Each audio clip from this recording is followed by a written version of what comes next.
Assalamualaikum warahmatullahi wabarakatuh.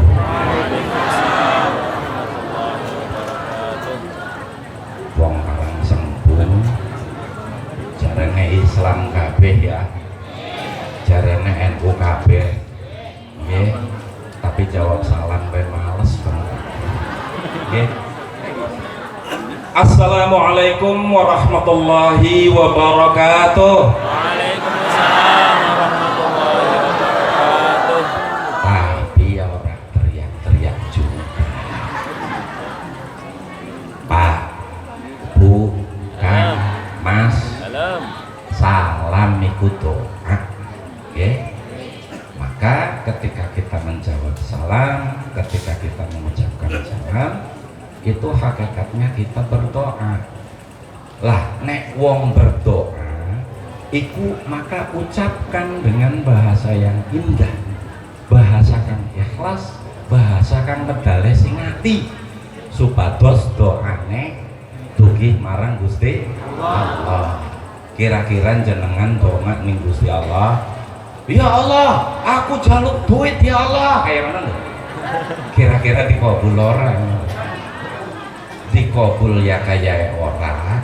Nek malaikat duwe nafsu kayaknya sing kaya ngonon dikampleng kan kaya nggih. Nggih, ingat nggih, salam itu doa. Assalamualaikum warahmatullahi wabarakatuh. Alhamdulillahi rabbil alamin wa bihi nasta'inu ala umuri dunya waddin. Wassalatu wassalamu ala sayyidina Muhammadin khatamin nabiyyin wa ala alihi wa sahbihi ajma'in, amma ba'du. Allahumma barik lana fi Rajab wa Sya'bana wa ballighna Ramadan. Amin. Allahumma barik lana fi Rajab wa Sya'bana wa ballighna Ramadan. Amin. Allahumma barik lana fi Rajab wa Sya'bana wa ballighna Ramadan. Amin amin ya rabbal alamin. Hadratul muhtaramin, para kiai, para sepuh, wabil khusus keluarganipun Mbak Ira. Kula niku teng Karang Sembung pahame keluargane Mbak Ira, sebab Mbak Ira niku adik kula. Ingkang kula hormati lan kula muliakan para kiai, para sepuh sedesa Karang Sembung, Kecamatan Songgom, Kabupaten Brebes. Ingkang kula hormati lan kula muliakan pengurus Nahdlatul Ulama se-Kabupaten Brebes, wabil khusus MWCNU Kecamatan Songgom, wabil khusus ranting Nahdlatul Ulama Desa Karang Sembung, Kecamatan Songgom, beserta banom-banomnya. Ingkang kula hormati lan kula muliakan para habaib se-Kabupaten Brebes, wabil khusus kang wonten dhateng Kecamatan Songgom, wabil khusus kang wonten dhateng Desa Karang Sembung. Ingkang kula hormati pemerintahan baik sipil maupun militer se-Kabupaten Brebes, wabil khusus Kecamatan Songgom, wabil khusus kelurahan apa desa teng mriki? Desa nggih. Desa Karang Sembung. Pak Lurah itu mboten? Oh, alhamdulillah. Nek Pak Lurah itu kula tak donga, mudah-mudahan Pak Lurah angsal barokahe Khalifah Umar bin Abdul Aziz. Amin. Loh si bisane ya wis mengko tak ceritakan. Kepen nari doa ya anak sanate kan. Nggih. Ingkang kula hormati lan kula muliakan pengurus banom-banom Nahdlatul Ulama, Muslimat, Fatayat, Ansor, Banser, Ibnu, IPPNU, Pagar Nusa, LDNU, wis akeh banget lah kapiane Pak ya. Sebab nek disebutaken siji-siji waktu nenteh. Mulane rampaki yekbeng nggih. Ingkang kula hormati lan kula muliakan sederek-sederek bapak-bapak lan ibu-ibu, para nahdiyin nahdiyah se-Kecamatan Songgom, wabil khusus kang wonten datang Desa Karang Sembung. ingkang kula hormati, kula mulyakan dan kula banggakan serta kula curigai. Nah, keter kan jenengan? Nggih, keter nggih. Kang kula hormati, kula banggakan, kula mulyakan dan kula curigai sahabat-sahabat Banser. Keter. Long jenengan hobi mangan hoak. Kalimat durung pragat wis disikapi, akhirnya aneh tukaran dewek-dewek kayak mana kan? Lah saniki ning Indonesia usum sing kados ngoten. Napa hoak kabeh kan? Gara-gara kalimat sing durung pragat tadi disikapi dewek-dewek, akhirnya tukaran lho kados ngoten. Cobi kula teruskan. Sinten sing orang yang saya hormati, saya muliakan dan saya curigai? Beliau-beliau adalah sahabat-sahabat Banser. Lah kok bisa nekan? Loh iya, sebab jare Kanjeng Nabi, wong sing mengko paling parek bari aku nang akhirat kelak adalah orang yang paling banyak membaca sholawat kepadaku. Lah sakniki ning ngendiana majelis sholawat ning kono ana Banser ya ora? Nggih mboten. Lah nek wong sing macae bae bakale paling parek, yo kayane apa maning wong sing jaga, wong kang lagi maca sholawat sehingga maca sholawatnya dadi khusyuk, tenang, maca sholawatnya tambah akeh. Lagi Banser. Malah kula curiga, jangan-jangan kok sing paling parek ning akhirat iki karo Kanjeng Nabi, sing paling parek bari Kanjeng Nabi ning akhirat iki sahabat-sahabat Banser. Amin. Ngono no. Lah itu nembe jawab iya ya. Lah ya iya. Mula panjenengan kabeh kula ajak makan hoak ya. Ajak makan hoak ya. Sebab ari hoak niku kadang-kadang kalimat durung pragat disikapi dewek-dewek akhirnya tukaran harus ngoten lho. Niku. Bapak-bapak lan ibu-ibu sedaya, alhamdulillah dalu menika kita sedaya saged kumpul, saged bermuajahah, saged bersilaturahmi dalam satu majelis ingkang sangat agung lan mulia, lan majelis ingkang penuh barakah, yaiku majelis napa pelantikan pengurus ranting Nahdlatul Ulama sedesa Karangsembung, sekaligus kita tasyakuran bersyukur memperingati lahirnya Nahdlatul Ulama seabad yang lalu. Nggih, mudah-mudahan berkah kangge kita sedaya. Amin. Tapi kula ajeng protes krihin niki Pak. Angsal nggih. Kadang-kadang panitia nyebut kula ana sing kiai, ana sing gus, ana sing apa? Habib, ana sing apa dah? Coba kula undangan kaya ngono ki aneh. Kula niku sanes kiai, Pak. Kula niki sanes kiai. Kula niku namung tukang mancing. Mangga mawon. Anake jenengan sing doyan mancing, kayalah menyebut arane kula paham. Kula nek mancing ning Brebes ya Randusanga, Losari gitu. Apa Kali Gangsa, Kapal Kerem Tegal gitu. Hafal. Kula niki namung tukang mancing, disebut santri mawon kula niki nggih. Ya, apa namanya? Sangat bersyukur, sangat luar biasa. Maka kula niki namung seorang santri ne para kiai. Kemudian disebut mau itu hasanah. Lema mau itu hasanah niki makome kiai, makome para wali, makome para ulama, makome para kiai. Laku lah kiai dudu kok disebut mau itu hasanah. Mula kula teng pundi-pundi ngangge jaket Banser. Apa sebabnya? Wong makome kula ya makom Banser kok. Nggih kan? Aniku. Makome kula niki makom Banser. Kula beat Banser tahun 95. Mula kalau kemudian kula disebut Banser ya memang kula Banser. Niku. Kula Banser beat tahun 95. Kali bapak, kali almarhum Gus Dur dan Abah Lutfi, Mbah Sahal Mahfuz, Kiai Mohaminan Gunardo, kemudian Mbah Abdullah Fakih, Kiai Bunyamin Banyuwangi, kemudian Mbah Muntaha niki napa? Wonosobo. Alhamdulillah kula niki Banser. Lah sakniki Banser kok kongkon mau itu hasanah, sing di mau itu hasanahnya para kiai ya suladab bobrok. Nggih kan? Suladab. Maka temriki Wau kan ibu-ibu pada guyu sibuk kula geser kursi nggih. Nggih. Lah saniki banser jagong ning dhuwure kursi sing ning sore para kiai ya salat Bapak. Nggih. Napa malih diomonge je mau itu hasanah. Ya tebi. Napa makome banser niki makom ndopok nggih mboten? Ngertos ndopok mboten? Ngumpul bareng-bareng, kopiye nyanding, bolete nyanding, rokoke kebul, ngobrolnya ngalor ngidul, kowe banser. Niku. Mula karena makome kula niki makom banser, makom ndopok, makom ngobrol-ngobrol, sing aran ngobrol-ngobrol yen ngadeg-ngadeg kabeh. Ayo. Wis sejam ngadeg kabeh menake sanggup ora? Ora ya. Mulane kula sing ngalang nggih, kula sing jagong ngoten lho. Lho iki pinteran, pinter ora pinter ya ora nang kene. Bapak-bapak dan ibu-ibu sedaya para hadirin.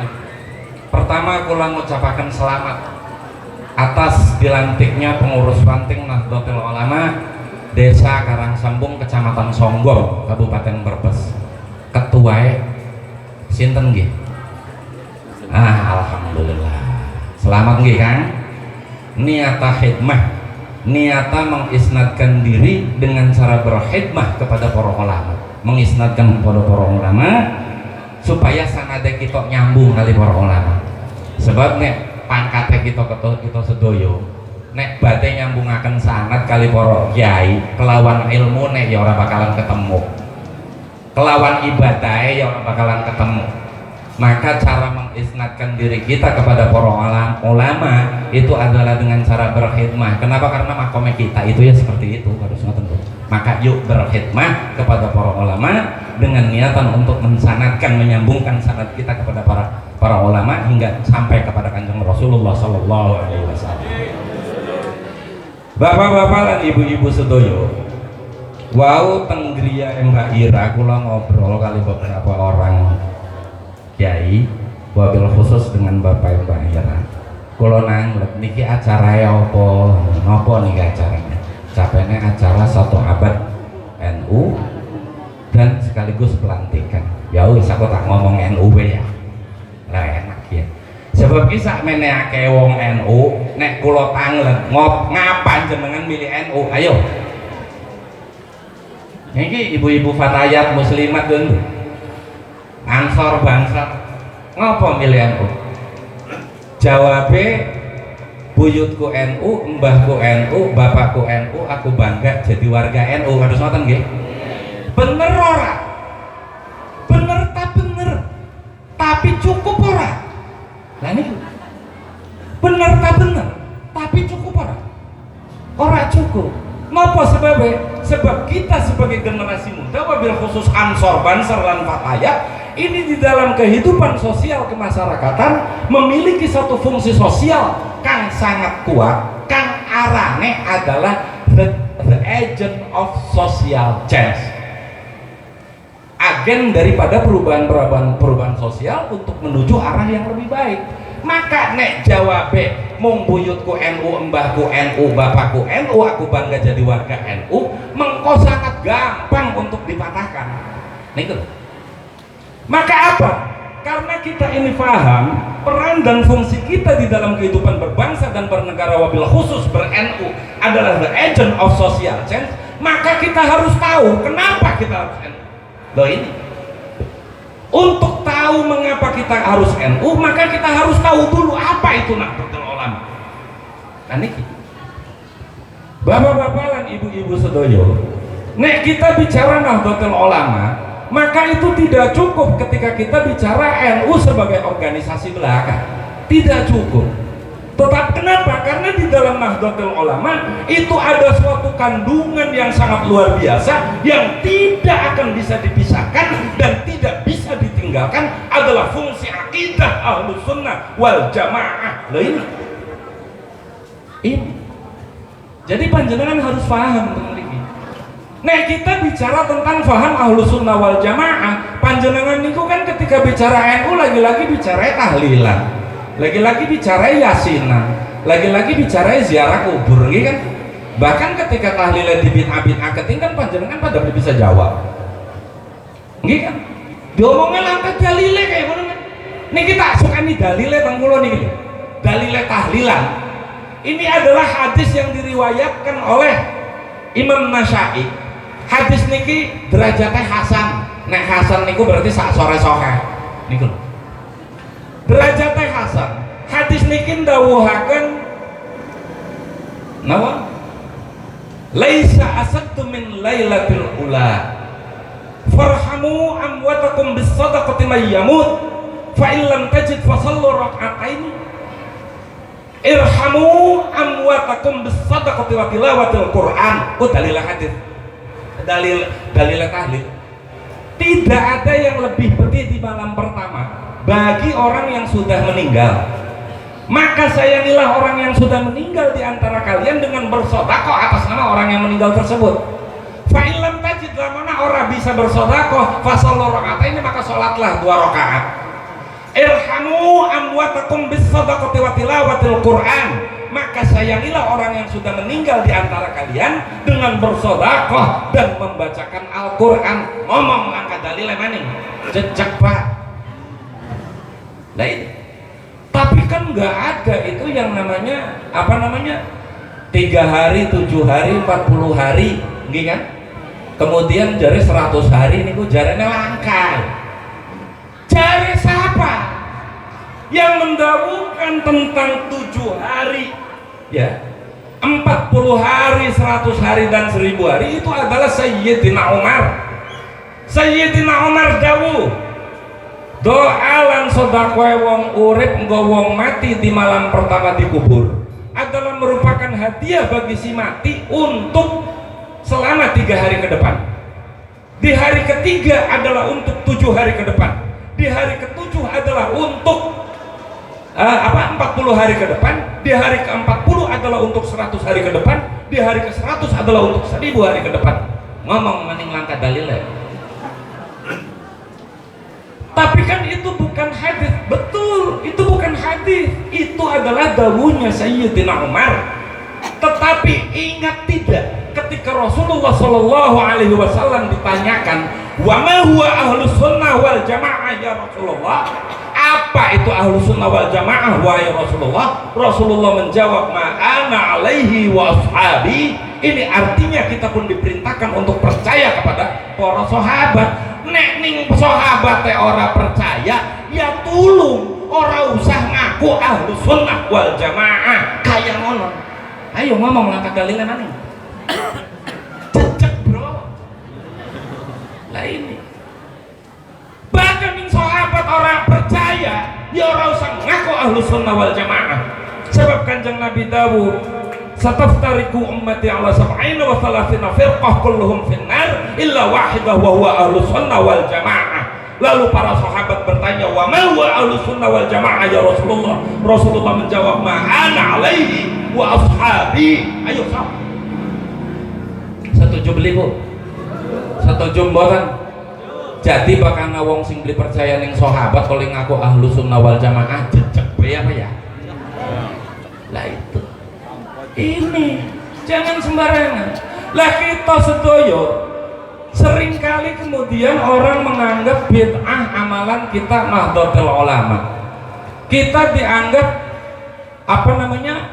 klenik lah ya, klenik, kemudian ahlul bid'ah dan segala macam. Ya Allah, bapak-bapak dan ibu-ibu sedoyo, mereka yang mengatakan seperti itu, nek cara kula ngomong, ki wong sing ngaji ora pragat tapi kakek cocot kayak mana lho.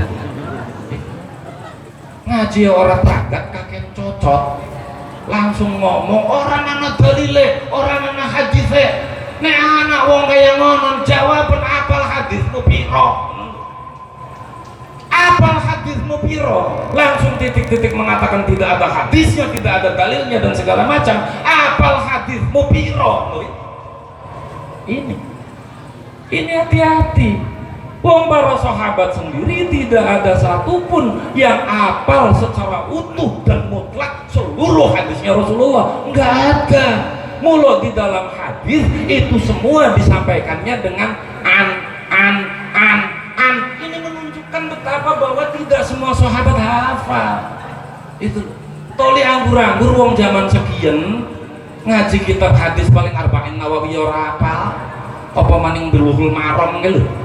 Arba'in Nawawi ora hafal, toli anggur-anggur langsung nembak amalane wong NU orang ana hadise jejeg sing kaya ngono Pak. Itu lho. Loh ini. Itulah Bapak-bapak dan ibu-ibu sedoyo. Nek kita bicara tentang Nahdlatul Ulama sebagai akidah, maka kita harus bicara tahun 99 Hijriyah. Sebab nek teng mriki sakniki teng Indonesia wabil khusus ning Karangsembung iku nek bicara NU iku mung tahun 1926 nggih mboten. Nggih kan? Bicara Nahdlatul Ulama sebagai gerakan Ahlus Sunnah wal Jamaah itu minimal kita harus bicara tahun 99 Hijriyah. Bapak-bapak dan ibu-ibu sedoyo, panjenengan paham ketika pasca setone Kanjeng Nabi Muhammad sallallahu alaihi wasallam umat Islam niki kacau balau. Kacau balau. Penafsiran hadis, penafsiran Quran niku sanake dewek. Tafsir Quran hadis itu hanya ditafsirkan berdasarkan pada logika dan kepentingannya, wabil khusus kepentingan kekuasaan. Itu terjadi di zaman pasca sedone Kanjeng Nabi Muhammad, sehingga akhirnya nopo Quran itu bukan diposisikan sebagai kebenaran mutlak, hadis tidak diposisikan sebagai kebenaran mutlak, tetapi hanya dijadikan alat pembenar untuk kepentingan kekuasaan. Lo zaman sakniki podo, zaman sakniki kisah monggo mawon jenengan ki delat maning pilpres nggih. Delat maning pilpres tahun 2024, pilpres pilkada apa pileg nggih kan. Sok wae delat maning pada wong dodolan hadis Quran untuk kepentingan politik titenan mawon. Lah zaman dulu itu sama seperti itu. Zaman dulu ada orang yang menafsiri hadis Quran itu hanya didasarkan pada kepentingan kekuasaan, bahkan kemudian ngaku nabi.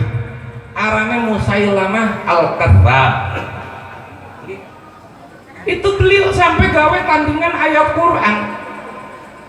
Gawe tandingan ayat Quran supaya apa? Engko nglawan Kanjeng Nabi Muhammad. Jarene kados ngoten. Ayatnya apa? Al-filu mal-fil wa ma adraka mal-fil kados ngoten. Jare si Musailamah. Niku lho. Omongane Musailamah kados ngoten. Demi untuk menandingi ayat Quran. Ngaku nabi, dia ngaku nabi. Lah zaman saniki sami mboten. Sami bahkan lebih parah. Zaman pasca setone Kanjeng Nabi, uang namung ngaku nabi. Lah zaman saniki ngaku malaikat Jibril. Nggih kan lihat niku lho. Sing ngaku nabi Ahmad Musaddiq. Bahkan wonten ning Gebang wong ngaku nabi. Tukang becak ngaku nabi. Ya nama bae. Namine Sukiman lah kalau mboten salah niku. Namine Sukiman ngaku nabi. Nabi kok Sukiman. Ora matching banget Bu ya Abdurrahman kon ora ada pantes ngoten lho ya. Lah iki Sukiman kok ngaku nabi. Lan jenengan nek misale Sukiman niku nabi, sing keder kan nek selawatan ya. Sallallahu ala Sukiman bener keder. Lah ini zaman saniki sami kados ngoten. Kacau balawe umat Islam pada saat itu kan nafsirakan Quran hadis saenake dewekku yang akhirnya kemudian memaksa Sayyidina Abu Bakar As-Siddiq ketika pertama kali diangkat sebagai khalifah nek cara ansor banser program kerja pertamane ngono. Program kerja pertamane niku adalah memerangi kaum riddah. Lah kaum riddah niku sinten? Teng mriki kadang-kadang para kiai, para ustad nek nafsiri riddah niku namung wong kang murtad. Padahal di zaman Sayyidina Abu Bakar, riddah yang dimaksud itu bukan hanya murtad, tetapi adalah orang yang masih mengaku dirinya Islam tapi menyimpang dari ajaran Islam, niku disebut riddah juga. Kenapa? Karena Musailamah sendiri tidak pernah mengatakan dirinya keluar Islam, tapi dia sendiri masih merasa diri Islam tapi ngaku nabi. Nah itu, maka riddah itu bukan hanya murtad, tapi orang yang masih ngaku Islam tapi menyimpang dari ajaran Islam. Niku oleh Sayyidina Abu Bakar dikirimi pasukan dikirimi pasukan, sehingga pada akhirnya kemudian kalau mereka yang mau kembali ke Islam diterima dengan baik oleh Sayyidina Abu Bakar, yang tidak mau kembali ke Islam diperangi oleh Sayyidina Abu Bakar. Ini terus berlanjut, Pak. Zaman kekacauan kados ngoten niki terus berlanjut. Di zaman Sayyidina Umar juga terjadi, kemudian di zaman Sayyidina Utsman juga terjadi, bahkan di zaman Sayyidina Ali itu lebih parah. Lebih parah nopo? Penafsiran Quran, penafsiran hadis saenake dewek, sehingga akhirnya nopo? Wonten salah seorang nopo? Salah seorang ahlul Quran, hafiz Quran, ya, kang kemudian nafsiri Quran saenake dewek, yang kemudian menjadikan dawuh Gusti Allah la hukma illallah dijadikan alasan untuk membunuh Sayyidina Ali. Siapa? Abdurrahman bin Muljam. Lagi Abdurrahman bin Muljam dudu preman pasar jadi barang dudu, Pak. Abdurrahman bin Muljam bukan preman pasar napa ketanggungan. Abdurrahman bin Muljam dudu preman pasar Songgong. Abdurrahman bin Muljam bukan orang yang suka mabuk-mabukan. Abdurrahman bin Muljam bukan orang yang suka berjudi. Bahkan yang namanya Abdurrahman bin Muljam di zaman Sayyidina Umar, ketika Amr bin As menjadi gubernur Mesir dan Mesir membutuhkan guru Quran, yang dikirim untuk mengajarkan Quran di Mesir adalah Abdurrahman bin Muljam. Apa? Karena Abdurrahman bin Muljam ini adalah hafizul Quran, orang yang hafal Quran. Qiyamul lail, orang yang kalau malam bangun dan sholat bacaan sor kalah kabeh, ngono lho. Itu. Tapi sekembalinya dari Mesir, di Mesir dia ini terpengaruh faham-faham yang gak karuan. Akhirnya ketika kembali dari Mesir menjadikan dawuhnya Gusti Allah la hukma illallah dijadikan alasan untuk membunuh Sayyidina Ali. Padahal jauh-jauh hari sebelumnya Kanjeng Rasulullah nate ndawuhaken tentang Sayyidina Ali, ya Ali, seburuk-buruk orang adalah orang yang nanti membunuh kamu, dan itu adalah ternyata Abdurrahman bin Muljam yang notabene adalah hafizul Quran. Mula hati-hati. Hati-hati. Ini jahatnya, ini rusaknya ketika Quran, hadis ditafsiri hanya dengan logika dan kepentingan. Zaman seniki niku terjadi, Pak. Orang ngaku ustaz, orang ngaku kiai, diundang arane pe ora terima. Tapi kirian nafsiri Quran saenake dhewe. Lupa mereka. Man fassara Qur'ana bi ra'yihi falyatabawwa maq'adahu minan nar. Sopone wong sing nafsiri Quran karepe dhewe, kuwe maq'adahu minan nar, mengko tempat jagongnya sing geni neraka. Man fassara Qur'ana bi ra'yihi fa huwa mal'un. Sopone wong sing nafsiri Quran hanya didasarkan pada kepentingan dan logika, itu mal'un, terlaknat. Lah zaman sakniki terjadi utak-atik gatuk Quran didadiakan alasan pembenar enggo mencapai kepentingan lan tujuane. Blai, Pak, sing kados ngoten. Blai. Sakniki niki terjadi kata. Napa mali wingi-wingi ka rame ning YouTube. Nggih. Rame ning YouTube kados ngoten. Lah iya. Masya Allah. Pak, Bu, Kang, Mas. Zaman kekacauan umat Islam itu puncaknya terjadi ketika terjadi tragedi Karbala, di mana Quran diterjemahkan, ditafsirkan hanya didasarkan pada logika dan kepentingan, hadis hanya didasarkan pada logika dan kepentingan, akhirnya sampai cucuke Kanjeng Nabi yo dipateni. Nggih kan? Mula saniki kula nang Indonesia dibeli aneh. Nek ana wong sing pengen nguasai Indonesia, pasti sing diantem NU disit, bener ora? Kenapa? Karena yang konsisten memposisikan Quran dan hadis sebagai kebenaran hakiki itu adalah para ulama Nahdlatul Ulama. Sing sejen nafsiri Quran hanya didasarkan pada petenge dewek masing-masing. Lah ini terjadi. Wingi-wingi kan di Indonesia kados ngoten nafsiri manfas apa innama yakhsyallaha min ibadihil ulama, dimaknani sapa sing wedi nang Gusti Allah maka kowe ya ulama. Nek ukurane wedi ya khauf, iblis ulama Pak. Lamun ukurane khauf wedi mengko iblis ulama. Wong iblis yang ngomong ini akhafullah, aku ya wedi karo Gusti Allah. Ayo. Mula hati-hati. Hati-hati. Lah kemudian bapak-bapak dan ibu-ibu sedoyo, puncak daripada semua kekacauan yang terjadi pada umat Islam itu adalah terjadi tragedi Karbala. Ketika seorang Sayyidina Husain yang kemudian yang sedang berkemah di padang Karbala ini kemudian dikepung, dikirimi pasukan sebanyak 40.000 pasukan. Oleh siapa? Oleh Yazid bin Muawiyah. Dikirimi pasukan yang kemudian dibunuh di situ. Sayyidina Hasan dibunuh dengan cara diracun oleh istrinya. Lah iki mulane jare Kanjeng Nabi sing aran wong wadon niku lemah konon lho. Ya. Pengen weruh beli buktine wong wadon lemah. Kia istrine Sayyidina Hasan dibebodo nang Yazid bin Muawiyah. Gampangnya ngomongnya siapa kayak narane kelalen istrine Sayyidina Hasan niku. No. Bakal sampeyanku bisa mateni Sayyidina Hasan dengan cara diracun. Mengko nek Sayyidina Hasan mati kon tak kawin mang aku kono lho.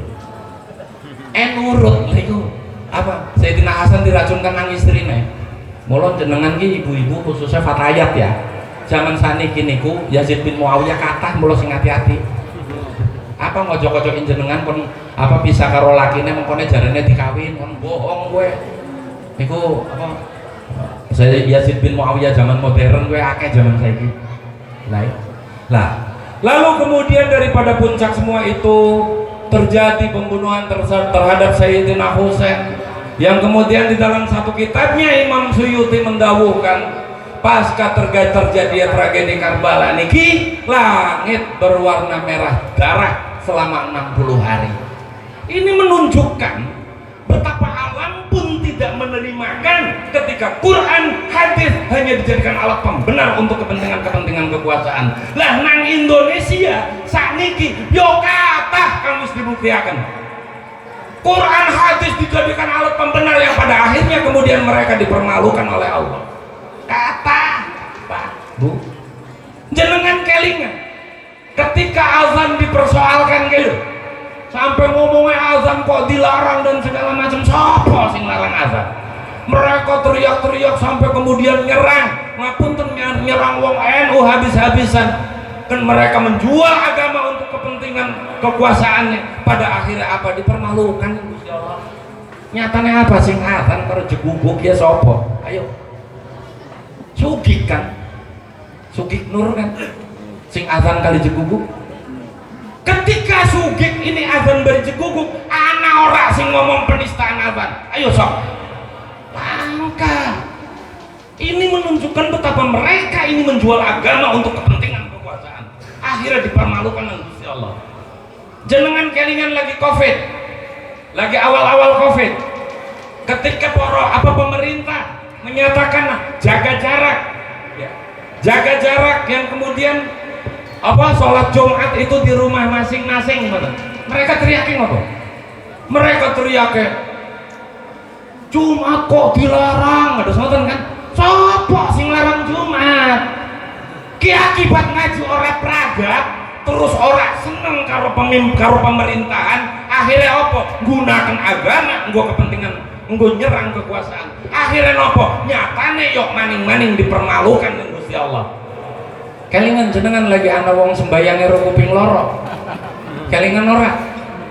Enggi kan mimpin demo nolak jaga jarak dengan mengatakan pemerintah melarang sholat Jumat. Nyatanya apa? Giliran sembayang dheweke pameran sembayang ning ngarepe umate ning dhuwur ero kuping loro. Iki jelas sebenarnya mriki bahwa Gusti Allah membuktikan alam pun tidak menerimakan ketika Quran hadis hanya dijadikan alat pembenar untuk kepentingan kekuasaan. Itu mboyo sagaro elingo waraso uwis aja ngedoli agama nggo kepentingan kekuasaan. Nah ini bapak-bapak dan ibu-ibu sedoyo.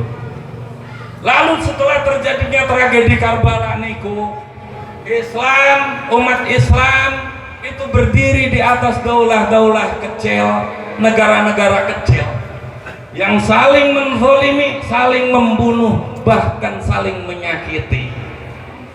Sehingga ini terus berlanjut sampai di zaman tahun 90-an Hijriah, di zaman kekhalifahan Umar bin Abdul Aziz. Ini terjadi seperti itu. Lalu kemudian ada seorang ulama kang arane Sayyid Ja'far Shadiq. Sayyid Ja'far Shadiq niki merasa prihatin dengan kondisi umat kang saling menzalimi, saling menyakiti, bahkan saling membunuh. Lalu di dalam keprihatinannya niku Sayyid Ja'far Shadiq niki ngrentes. Ngrentes niki bahasa karang sambungnya napa nggih? Sami ngrentes.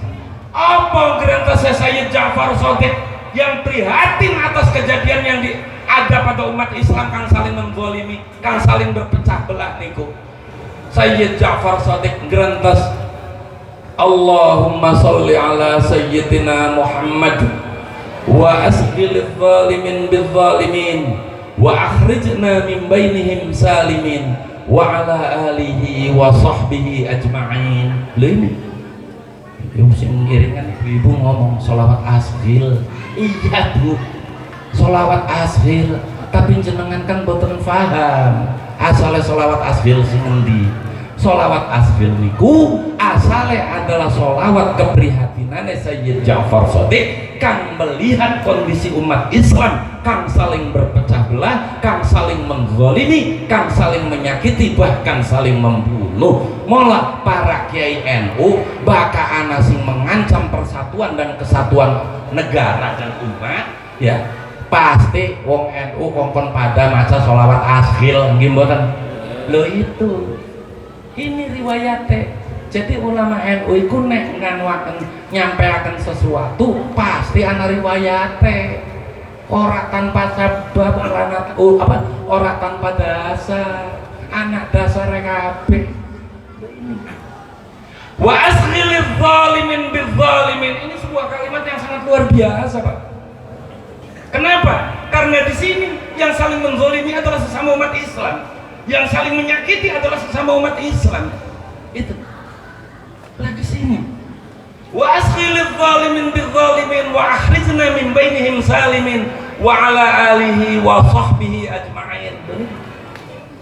Maka kemudian di tahun 99 Hijriah Sayyid Ja'far Shadiq niki ngundang Khalifah Umar bin Abdul Aziz, karena pada saat itu khalifah adalah Khalifah Umar bin Abdul Aziz. Umar bin Abdul Aziz sebagai seorang khalifah diundang ning ulama teka. Apa maksudnya Sayyid Ja'far Shadiq ini ngundang Khalifah Umar bin Abdul Aziz? Itu semata-mata adalah untuk menyampaikan keprihatinannya tentang pecah belah umat Islam. Lah khalifah niku nek cara negara itu presiden. Lah presiden diundang ning ulama teka. Mula kula tanglet Pak Kuwu teka mboten dugi kula tetungah muga-muga oleh barokah Khalifah Umar bin Abdul Aziz. Amin. Lah iku bakal khalifah bae diundang ulama teka, mosok iya Pak Lurah diundang kiai ora teka sih priben. Nah, ya ora. Lah ini dasar kan tanpa dasar. Lalu kemudian di situ Sayyid Ja'far Shadiq menyampaikan keprihatinannya tentang kondisi umat kang pecah belah niki. Khalifah Umar bin Abdul Aziz Sayyid Ja'far Shadiq meminta kepada Khalifah Umar bin Abdul Aziz untuk mengumpulkan para ulama. Lah para ulama niki maksudnya dikumpulkan niki untuk apa? Untuk mengembalikan agar ajaran Islam ini kembali sesuai dengan apa yang diajarkan oleh Rasulullah Sallallahu Alaihi Wasallam. Napa sebabnya kawau? Katanya penafsiran Quran sing saenak dewek, penafsiran hadis sing saenak dewek. Bahkan hadis palsu ya banyak keluar pada saat itu, sehingga Islam niku kacau balau, umat Islam niku kacau balau. Maka perlu diluruskan ajaran Islam ini agar Islam ini kembali sesuai dengan apa yang diajarkan oleh Rasulullah Sallallahu Alaihi Wasallam, agar Islam ini kembali sesuai dengan apa yang diajarkan oleh Allah Subhanahu Wa Taala. Maka Tangriko kemudian berdiskusi. Khalifah apa Sayyid Ja'far Shadiq kemudian meminta kepada Khalifah Umar bin Abdul Aziz untuk mengumpulkan para ulama. Untuk mengumpulkan para ulama yang maksudnya adalah agar untuk mengembalikan Islam ini sesuai dengan apa yang disampaikan oleh Rasulullah. Di sini lalu berkumpul para ulama, wonten ulama ahli tafsir kang arane Syekh Ahmad At-Tabari. Le santri mesti weruh. Ari Syekh Ahmad At-Tabari niku sing nulis atau ngarang kitab tafsir At-Tabari gitu loh. Lah niku. Lalu kemudian wonten ulama ahli hadis kang arane Syekh Abu Talha niki sing memilah hadis dhaif, sahih, mutawatir, maudhu dan seterusnya. Niku Syekh Abu Talha. Lalu wonten ulama ahli bahasa, ahli ilmu kalam, ahli gampangane nek cara saiki ahli nahwu wis kaya ngono. Arane Abul Aswad Ad-Du'ali. Lah Abul Aswad Ad-Du'ali inilah kemudian yang dijuluki mudirrun nutqil huruf, orang yang memberikan titik pada huruf. Niku. Napa sebabnya Abul Hasan apa? Bukan Abul Hasan Al-Asy'ari nggih. Sinten? Abul Aswad Ad-Du'ali. Abul Aswad Ad-Du'ali niki ilmu ulama ahli bahasa. Ulama ahli bahasa kang dijuluki mudirrun nutqil huruf niku arane Abul Aswad Ad-Du'ali. Santri iki weruhe Abul Aswad Ad-Du'ali adalah mumpung gawa ilmu nahwu ya ora. Pak Kang Mas santri, Ari Abul Aswad Ad-Du'ali iku seorang ulama negarawan, ahli strategi politik. Iku Abul Aswad Ad-Du'ali. Kula kuliah ilmu sosial politik. Umum kula kuliah, tapi referensi kula antara lain kitab Abul Aswad Ad-Du'ali. Kula kuliah tentang administrasi publik. Referensi kula itu antara lain adalah kitab Al-Ahkam Sultaniyah, As-Siyasatu Syar'iyyah. Lah iki kadang-kadang bocah IAIN wis seneng nyebut Immanuel kan ngarang tuh, kayak beli dua ulama dewek kayak ngono. Lah, kenapa Abul Aswad Ad-Du'ali ini kemudian dijuluki mudirrun nutqil huruf? Bapak-bapak dan ibu-ibu sedoyo, zaman itu Khalifah Umar bin Abdul Aziz merasa prihatin dan resah. Kenapa prihatin dan resahnya? Karena apa? Hafiz Quran makin sedikit. Podok sedo, wonten sing sedo keranten perang, wonten sedo karena sakit. Niku lho. Nggih kan? Sementara Quran ora kena diwaca. Lah saniki ngeten. Jenengan kon maca kitab kuning sing langkah harokate bisa ora? Keder kan? Lah saiki nek langkah titik kayak kira-kira siapa sing bisa maca? Maka karena Quran ini sulit dibaca, sementara umat Islam semakin banyak, maka Khalifah Umar bin Abdul Aziz merasa prihatin bagaimana caranya agar Quran ini bisa dibaca dan dipelajari oleh orang banyak. Maka kemudian Khalifah Umar bin Abdul Aziz memanggil Abul Aswad Ad-Du'ali untuk membuat suatu ilmu agar Quran ini bisa dibaca gitu. Maka oleh Abul Aswad Ad-Du'ali diberilah titik tanda baca pada huruf-hurufnya Quran. Lah dari sini disebut atau mendapat julukan apa? Mudirrun nutqil huruf. Mula nek ana wong ngomong apa bid'ah ke amale kita wong NU takonana panjenengan baca Quran mboten lho. Maca Qur'ane ana titike ora ngono lho. Anak Quran bid'ah kowe. Lho iya. Wong Kanjeng Nabi nitake nulis Quran yang mboten kok. Quran niku ditulis pertamanya di zaman Sayyidina Umar. Dibukukan menjadi satu mushaf ning zaman Sayyidina Utsman. Dan anak tanda bacanya ini zamannya Khalifah Umar bin Abdul Aziz. Ayo sok, mulu aja ngomong bid'ah nih orang ngerti bid'ah, cecek guys tuh lo. Iki, ayo, sing diwaca Quran bid'ah gue. Apa ngomong apa? Lah ini, mulu sing hati-hati, aja sembarangan ngomong bid'ah. Nih orang ngerti bid'ah. Lalu kemudian ada juga seorang ulama yang di dalam perkumpulan itu yang bernama Abul Hasan Al-Asy'ari. Beliau ada seorang ulama ahli akidah. Abul Hasan Al-Asy'ari ini adalah murid daripada Syekh Abdurrahman, kemudian murid Syekh Abdurrahman niki murid dari Abdullah bin Umar. Abdullah bin Umar niki putrane Sayyidina Umar. Sayyidina Umar niku adalah sahabat Kanjeng Nabi. Dan itu lah gerakan para ulama di zaman tahun 99 Hijriah niki dideklarasikan oleh Abul Hasan Al-Asy'ari, hadza harakatu ahlus sunnah wal jamaah. Ini adalah gerakan ahlus sunnah wal jamaah. Itu lah gerakan ahlus sunnah wal jamaah niki kemudian dilanjutkan oleh murid-murid Abul Hasan Al-Asy'ari kang antara lainnya arana Syekh Abdul Karim. Syekh Abdul Karim dilanjutkan ning muridé kang arane Syekh Abu Bakar. Syekh Abu Bakar dilanjutkan ning muridé kang arane Syekh Imam Haramain. Syekh Imam Haramain dilanjutkan ning muridé kang arane Abu Hamid Al-Ghazali. Abu Hamid Al-Ghazali dilanjutkan ning muridé Al-Aufi, diteruskan ning Al-Harisi, terus sampai kepada Sayyid Ahmad Zaini Dahlan. Dan ini Sayyid Ahmad Zaini Dahlan niki adalah seorang ulama ahlus sunnah wal jamaah yang kemudian mempertahankan amalia ubudiyah kang bersifat kultural. Koyo apa? Koyo kang dilakoni karo wong NU. Apa? Tahlilan, yasinan, ziarah kubur, manaqib, bidaiyah. Niki lho. Ini Sayyid Ahmad Zaini Dahlan. Sayyid Ahmad Zaini Dahlan ini adalah turunan kedua dari Syekh Abdul Qadir Al-Jilani, turunan ke-10 dari Sayyid Janki Dausat, turunan ke-20 dari Sayyidina Hasan. Lalu kemudian Sayyid Ahmad Zaini Dahlan niki gerakannya diteruskan ning muride kang arane Syekh Nawawi Al-Bantani.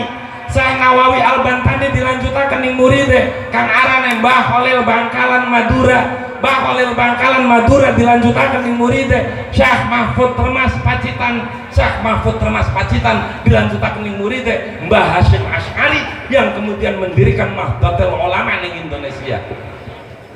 Lalu kemudian Mbah Hasyim Asy'ari dilanjutkan oleh putrane Kiai Haji Abdul Wahid Hasyim, dilanjutkan oleh putrane Gus Dur, dilanjutkan oleh penerusnya Kiai Hasyim Asy'ari, diteruskan apa Kiai Hasyim Muzadi, kemudian diteruskan ning penerusnya Kiai Said Akil Siraj, sakniki diteruskan oleh Kiai Yahya Khalil Setakuf. Ngomong maning NU sesat jejak bah. Nek ana wong ngomong-ngomong bahwa NU sesat, takonane sanadmu tekan ngendi? Wong sanade paling pol 300 Hijriah kok. Sapa? Muhammad bin Abdul Wahab. Wis ora usah ngaku. Aku yo hafal sanade mereka. Inilah Nahdlatul Ulama, Pak. Kalau kita bicara Nahdlatul Ulama sebagai akidah Ahlus Sunnah wal Jamaah, maka kita bicara pasca sedone Kanjeng Nabi dan kemudian bicara pasca 99 Hijriah setelah dideklarasikan hadza harakatu Ahlus Sunnah wal Jamaah. Loh, itu aja sembarangan ngomong NU sesat. Mula Ansor Bansor ki kudu ngerti. Aja mau buyut ke NU, bapakku NU, aku bangga jadi warga NU. Iki runutan sejarah kaya ngene panjenengan kedah paham, ben ora tersesat. Apa sebabnya? Sebab jarak Kanjeng Nabi al-isnad ad-din fayanzuruna amman ta'khuduna dinakum. Al-isnad ad-din fayanzuruna amman ta'khuduna dinakum. Sanad itu agama, maka lihat dari mana kalian mengambil agama kalian. Lah, nih sanadnya NU. Sok, ngomong apa? Iki nembe siji sing tauhid. Sementara sanad NU tobako yang pitulas. Sing masing-masing pitulas. Ono sing 50 ulama, ono sing 60 ulama, 30 ulama, 40 ulama, 21 ulama, 9 ulama. Ayo. Wong hafal ya aku kok. Jenengan kira-kira nek disebutaken apa lora? Apa lora? Kayaknya aja maning kabeh ya kang mau bae bumbu apa lembu ora kon. Tapi sing penting pernah krungu kaya ngono. Nah ini.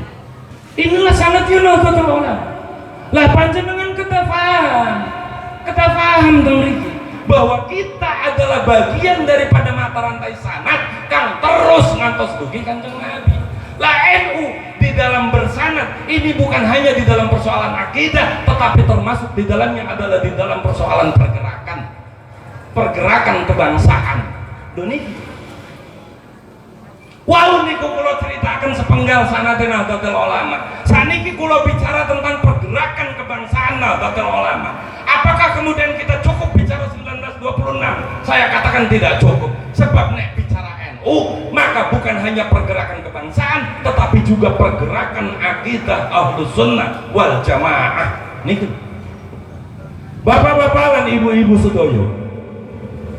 Kemudian setelah Islam niku dideklarasikan gerakan Ahlus Sunnah wal Jamaah pada tahun 99 oleh Abdul Hasan Al Asy'ari niku. Lalu kemudian Sayyid Ja'far Shadiq niki menarik diri dari dakwah-dakwah model kekuasaan. Sayyid Ja'far Shadiq menarik diri dari dakwah-dakwah model kekuasaan atau peperangan, tetapi lebih berdakwah dengan menggunakan pendekatan kultural.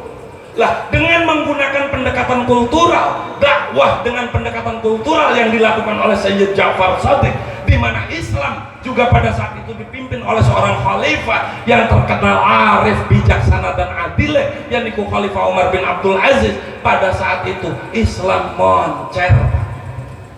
Islam moncer, Islam mudah diterima oleh masyarakat, sehingga zaman itu gerakan Islam bisa nyampe tekaning Andalusia, sampai bisa ning tekaning sebagian Eropa Timur dan Eropa Barat, Spanyol di antara lain.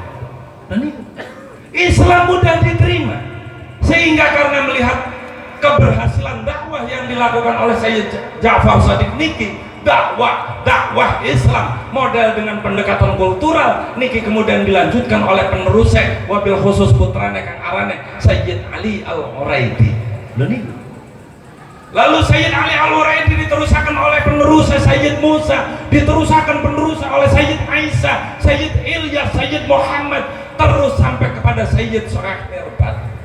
Lalu kemudian diteruskan oleh penerusnya kang arane Sayyid Abdul Malik kang berdakwah kultural ning Mongolia. Niku Mongolia niku Islam Pak tuh. Mongolia niku kulturnya Islam tuh. Itu. Lalu kemudian Sayyid Abdul Malik berdakwah kultural ini dilanjutkan oleh peneputrane kang arane Sayyid Jalaluddin kang berdakwah kultural ning Campak. Jenengan ning Campak kok keder ndeleng ning petayu sore anak ya. Campak niku Vietnam, Filipina, Thailand, Kamboja. Niki Campak. Itu berdakwah kultural di Campak, sehingga Campak kemudian menjadi sebuah wilayah yang berkultur Islam. Buktine adalah bahwa Mbah Syarif Hidayatullah ya turunan Campak. Sebabnya nopo? Sebab Nyi Subang Larang itu adalah putri Campak yang belajar Islam kepada Syekh Kuro, yang kemudian dinikah oleh Prabu Siliwangi, yang kemudian punya gada putra Walang Sungsang, Rara Santang, Hyang Santang. Rara Santang dinikah oleh Sayyid Abdullah bin Yahya Mesir, kemudian gada putra Mbah Syarif Hidayatullah. Apal namanya apal, wong nek butuh apal. Lain Campak itu dulu berkultur Islam. Ini Campak ini berkultur Islam. Lalu kemudian setelah Islam di Campak disebarkan oleh Sayyid Jalaluddin, lalu kemudian diteruskan dakwah kultural ini oleh putranya kang bernama Sayyid Muhammad kang berdakwah Islam ning Samudra Pasai. Sayyid Muhammad lalu diteruskan oleh putranya kang arane Sayyid Jalaluddin Al-Qusairi. Ini yang berdakwah Islam dengan menggunakan pendekatan kultural ning Nusantara. Loh nih Sayyid Jalaluddin Al-Qusairi kemudian dilanjutkan oleh putranya kang arane Sayyid Ibrahim As-Samarqandi. Itu Sayyid Ibrahim As-Samarqandi dilanjutkan ning putranya kang arane Sunan Ampel. Lah Sunan Ampel dilanjutkan oleh siapa? Oleh para ulama Nahdlatul. Tuh, ayo ngomong langkah maning sana teh, ngomong NU sesat, jejak sila. Inilah Nahdlatul Ulama. Maka kalau bicara tentang Nahdlatul Ulama sebagai sebuah gerakan Ahlus Sunnah wal Jamaah di Indonesia, ya kita harus bicara Sayyid Jalaluddin Al-Qusairi. Itu kata Sultan. Lah ini diteruskan oleh para ulama Nahdlatul Ulama, diteruskan oleh para wali songo, yang kemudian diteruskan oleh para ulama Nahdlatul Ulama. Lah niki. Lalu apakah kemudian gerakan Ahlus Sunnah wal Jamaah di Indonesia ini berkaitan dengan persoalan kebangsaan? Nggih. Betul. Ini betul sekali. Kenapa? Ketika kita bicara tentang gerakan Ahlus Sunnah wal Jamaah di Indonesia, kayak ngomong satu abad NU nggih, kalau tak sampaikan, jenengan paham. Gerakan Ahlus Sunnah wal Jamaah di Indonesia yang kemudian berhadapan dengan penjajah Belanda, minimal kita bicara tahun 1703. Ayo lu, apa beli plenger? 1703 terjadi perang santri atau perang kedongdong. Disebut perang kedongdong ini karena terjadi di desa Kedongdong. Disebut perang santri karena kang berperang adalah para santri lan para kiai. Sekilas ceritanya kados ngeten sejarahnya, bahwa dulu ketika Cirebon ini bekerja sama dengan Belanda mendirikan kesultanan, ya. Lalu kemudian ada salah seorang keturunan Mbah Syarif Hidayatullah yang notabene seharusnya adalah dia menjadi sultan, kang arane Sultan Hasanuddin. Ini adalah turunan kelima. Itu turunan kelima, turunan keenam. Ini lah Belanda mengetahui pengaruh Sultan Hasanuddin di Cirebon ini sangat luar biasa, sehingga akhirnya nopo mempropagandakan bahwa Sultan Hasanuddin wis mati. Belanda nih. Untuk apa? Untuk memutus pengaruh Sultan Hasanuddin. Sehingga apa? Ketika Belanda ini mengetahui bahwa Sultan Hasanuddin sudah diketahui oleh masyarakat bahwa beliau masih hidup, maka kemudian Belanda berkeinginan atau berkehendak untuk membunuh Sultan Hasanuddin dengan mengirimkan pasukan dari Jakarta dan Bandung, sehingga kemudian di sini tahu ada kiriman pasukan yang untuk membunuh Sultan Hasanuddin niki, para kiai lan para santri berjibaku bareng-bareng menghadapi serangan Belanda, sehingga terjadi pertempuran luar biasa di desa Kedongdong, sehingga kemudian disebut perang Kedongdong. Disebut perang santri karena sing berperang adalah para santri lan para kiai. Nggih kan? Loh, kenapa tidak disebut perang kiai saja kan? Misalnya ya, karena kabeh kiai iku santri, ngono lho. Maka disebutnya perang santri. Sebab santri iki dadi apa bae pantes. Nggih mboten? Santri dari pejabat pantas, santri dari presiden ya pantas, santri dari TNI pantas, santri dari tukang ngedu ayam ya pantas, ngono lho. Ora pantes santri ku mung siji Bu, Pak. Apa santri ku ora pantes dadi kiai ya ngono lho. Lah sebab nek dadi kiai kabeh mongko sing dadi santri sapa ngono. Lah iki. Santri ku dadi apa-apa ya pantes. Sing ora pantes mung siji. Apa santri ora pantes dadi kiai wis ngono. Mulane apa paling enak dadi santri kan. Yuk kita dadi santri KBP ya. Lah niku. Lain sehingga kemudian dikirimkan pasukan dari Belanda, dari Bandung dan Jakarta, terjadilah pertempuran luar biasa di Kedongdong. Sing perang santri lan kiai. Sakniki pertanyaane kula, sing ana santri nang endi? Ayo. Sing ana santri nang endi? Nang NU, Pak. Sebab bakajare mereka kan anggota liko, dudu santri. Iya kan?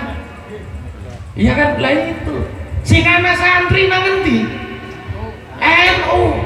Sing anak kiai nang endi? Nang NU. Sebab mereka kan ustad kabeh. Ngaji sedina nang Monas ya balik-balik tadi ustad kan ini. Lah itu. Jadi seperti itu. Lalu kemudian tahun 1803 terjadi perang Padri di Pagar Alam Sumatera Barat. Kang dipimpin jare wong saiki nyebute Tuanku Imam Bonjol. Sapa Tuanku Imam Bonjol? Tuanku Imam Bonjol itu adalah seorang ulama kang bernama Syekh Muhammad Syahab. Syekh Muhammad Muhammad Sahab niki adalah murid dari seorang ulama di Pidi Aceh, dan guru Muhammad Sahab niki adalah murid dari Syekh Ahmad Khatib As-Sambasi. Syekh Ahmad Khatib As-Sambasi adalah pendiri Thariqah Qadiriyah wa Naqsabandiyah. Nek murid guru iku pendiri Thariqah, kira-kira muridnya apa? Mursid Thariqah ya. Lah muridnya otomatis minimalnya Syekh Muhammad Sahab iki ya wakil talqin nek cara Qadiriyah wa Naqsabandiyah. Lah pertanyaannya kulo nangen di ana Thariqah nang NU Pak, sebab jare wong Wahabi Thariqah kowe sesat jane kaya ngono kan, sing ana Thariqah kowe yang nang NU. Ayo, tapi kan kemudian sejarahnya diklaim oleh mereka bahwa itu adalah perlawanan Wahabiyah kepada penjajahan Belanda. Ngarang wong pemimpinnya Mursyid Thariqah kok dianggap Wahabi primer. Lalu kenapa mereka mengklaim? Sebab bocahan sore pada orang pada ngerti nang sejarah, orang pada gelem gali sejarah, sehingga akhirnya sejarah diklaim nang uang. Mungkin orang libatkan bisa cepling ngaku sejarah berbas orang pada paham. Lah ini lalu kemudian masih tahun 18-an, tahun 1825 sampai tahun 1830 terjadi perang Jawa yang dipimpin oleh siapa? Pangeran Diponegoro. Siapa Pangeran Diponegoro? Pangeran Diponegoro adalah Sayyid Abdul Hamid. Beliau adalah mursyid Thariqah Syakariyah. Ningen dia na Thariqah. Pak. Nggih kan? Lalu tahun 19-an kita naik langsung 19-an. Tahun 1923 Ibnu Saud yang notabene adalah penguasa Saudi Arabia, Ari Arab kita Bu bengin arana Hijaz ya. Arab itu dulu namanya Hijaz, lalu setelah dikudeta oleh Ibnu Saud gantiaran dari Saudi Arabia. Apa wong Arab sebangsa Saud gayon ini lah. Saudi Arabia, Ibnu Saud ini memiliki satu program, cara gampangnya program. Apa programnya? Menghancurkan seluruh situs-situs Islam yang ada di Mekah dan Madinah. Bahkan dia ingin memindahkan makbarah Rasulullah dari Madinah ke Mekah. Di sini kemudian terjadi keresahan di kalangan seluruh ulama sedunia. Resah semua seluruh ulama sedunia. Kenapa? Karena apabila situs-situs Islam ini dihancurkan, maka generasi berikutnya akan sulit untuk menemukan bukti sejarah keberadaan Islam. Di sini timbul keresahan, sehingga kemudian Mbah Hasyim Asy'ari, Mbah Wahab Hasbullah dan para kiai kang lain berkumpul, lalu dibentuklah Komite Hijaz. Dan Komite Hijaz yang tujuannya adalah untuk bersama-sama para ulama sedunia meminta kepada Ibnu Saud menghentikan penghancuran situs Islam dan menghentikan rencananya untuk memindahkan makbarah Rasulullah dari Madinah ke Mekah. Cuma persoalannya Ibnu Saud galak, nek ora pada dipateni. Itu loh. Apa bukti sejarah terbukti ketika para ulama kan tidak bersepakat dengan dirinya kemudian dibunuh. Itu yang terjadi di Mekah pada saat itu. Lalu diambillah seorang ulama untuk memfatwakan keagamaan demi untuk mencengkeram kekuasaannya lebih lama, kang arane Muhammad bin Abdul Wahab. Maka lahirlah Wahabiyah. Wis aja beli ngaku ngono lho. Ini di sini. Lalu kemudian karena para ulama tahu yang namanya Saud itu seperti itu, galaknya orang pada dipateni, ki para ulama keder arep nyampeaken ke primen ngono. Sehingga akhirnya nopo? Para ulama bersepakat untuk berkumpul terlebih dahulu di Palestina. Para ulama sedunia berkumpul di Palestina untuk merancanakan bagaimana agar kiranya menyampaikan kepada Saud dengan minimum resiko, begitu. Itu. Lalu berkumpullah para ulama di Palestina ini. Lah para ulama keder beku, ongkone pertemuan tapi beku. Keder apa sing arep diomongaken. Lah di dalam kebekuan inilah lalu bawa hasbullah gawe tebak-tebakannya apa? Ngapa sebabnya semut nek ketemu bature salaman kayak ngono lho. Lalu para ulama iki keder jawabe apa Kiai?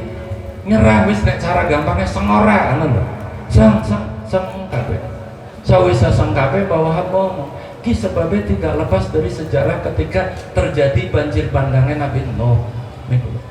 Ketika para makhluk hidup ini dipasangkan dikongkon sepasang-pasang munggah peraune Nabi Nuh. Lah saiki wis munggah kabeh. Salah satu larangannya adalah dilarang engko kumpul atau engkok-engkokan karo bojone kaya ngono lho. Lah saiki 40 dina 40 bengi wakila ngono lho ya.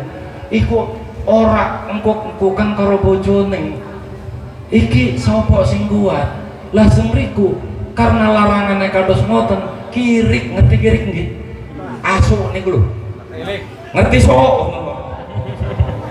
Lah iku asu.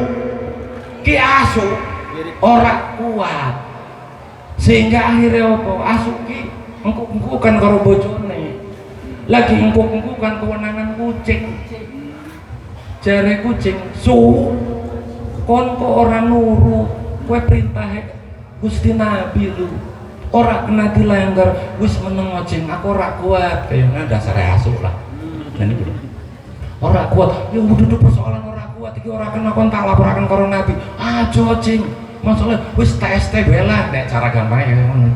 Ya ora bisa aku tak manut karo Gusti Nabi, aku ora wani. Kon tak laporaken karo Kanjeng Nabi su. Akhirnya dilaporakan lah ning Nabi Nuh. Ya Nabiullah Nuh, ika makhluknya Gusti Allah sing ngarane asu.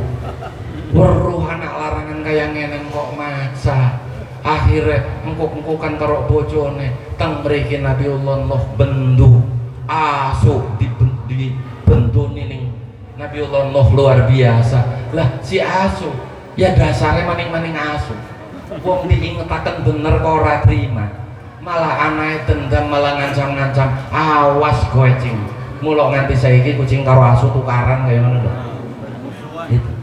Lah karena mengetahui bahwa salah satu yang menyebabkan tidak mampunya makhluk Gusti Allah nahan hasrat seksual niku adalah kabeh makhluk wonten anune, ngoten nggih. Ki nek anu harus diterjemahkan ngerti dewek-dewek lah. Wonten anune. Sehingga akhirnya Kanjeng Nabi Nuh matur kali Gusti Allah, ya Allah, makhluknya panjenengan niki mboten pada kiat, mergo makhluknya jenengan niki gadah anu.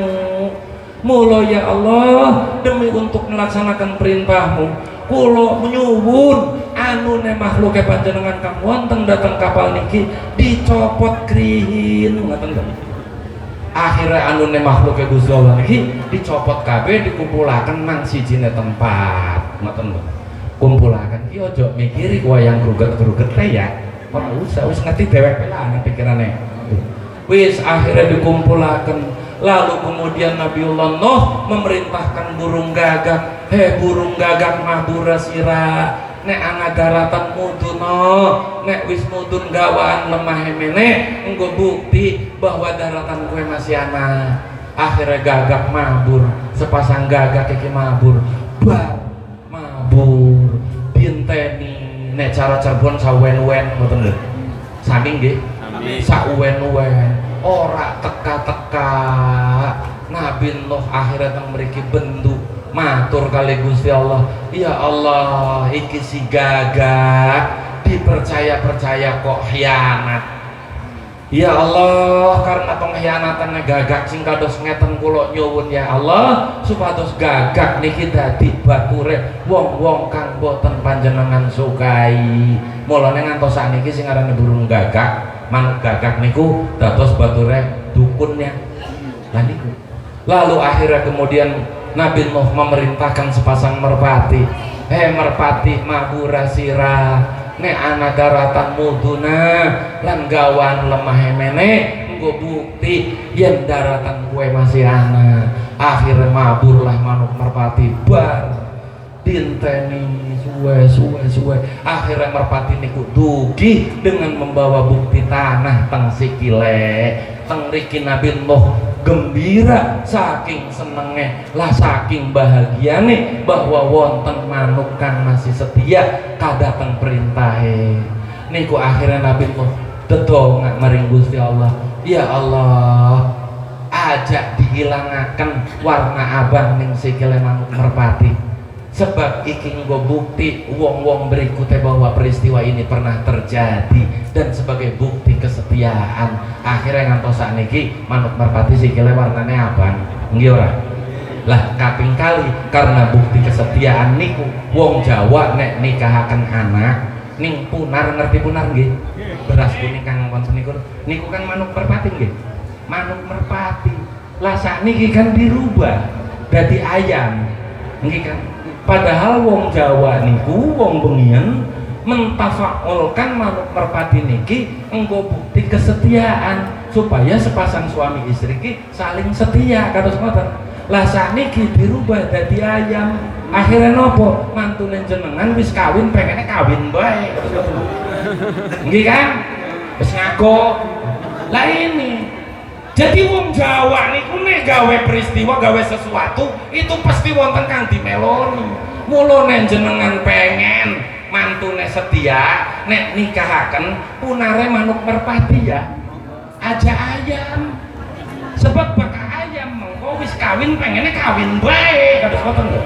Lha niku nah akhirnya teng mriku dengan dibimbing oleh burung merpati prawe Nabi Nuh mengikuti daratan menuju daratan, dan ketika sampai di darat Nabi Nuh ngomong kali makhluk kang wonten teng prau niku, makhluke Gusti Allah kabeh kang ning kene ki alhamdulillah kita kabeh wis tekan ning daratan. Wis sekian aku yo ngerti kalian kabeh ki ngempet ngono lho.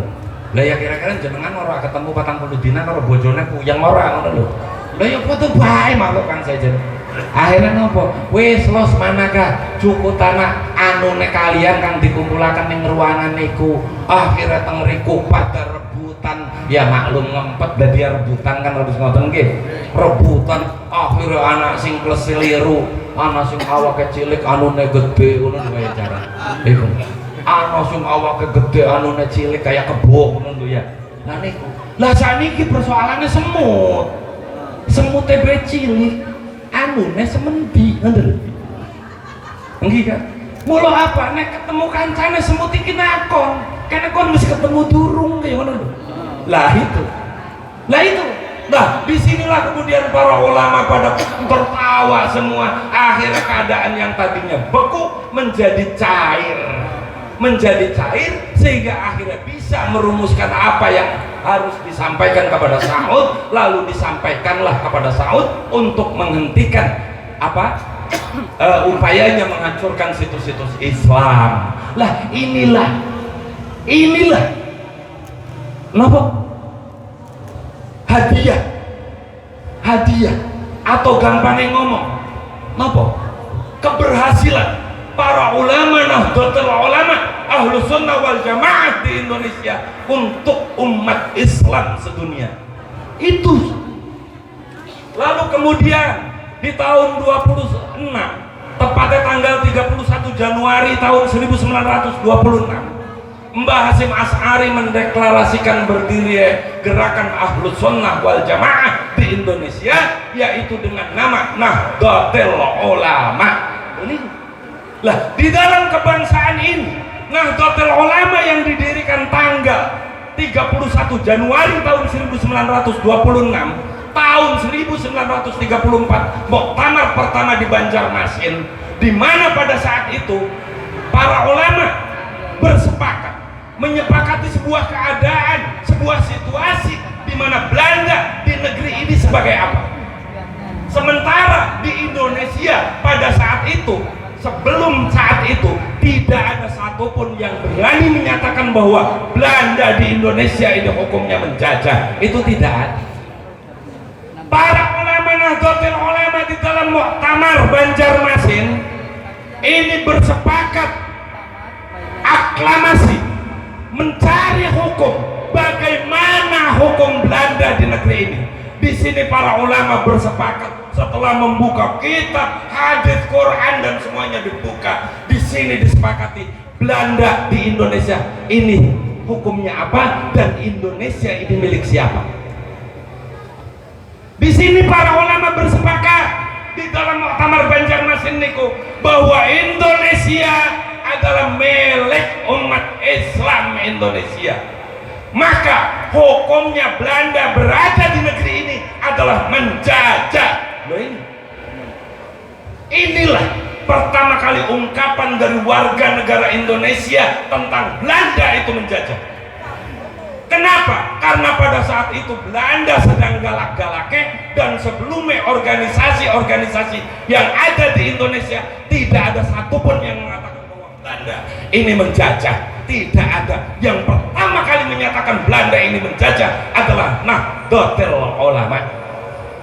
Karena Indonesia ini milik umat Islam Indonesia, dan Belanda ini bukan umat Islam, bukan orang Indonesia, maka Belanda di Indonesia hukumnya menjajah. Ayo ngomong NU sesat nih, jejak Pak.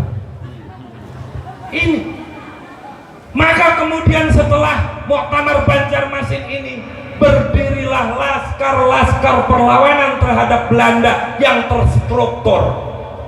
Apa? Sabilillah, Hizbullah.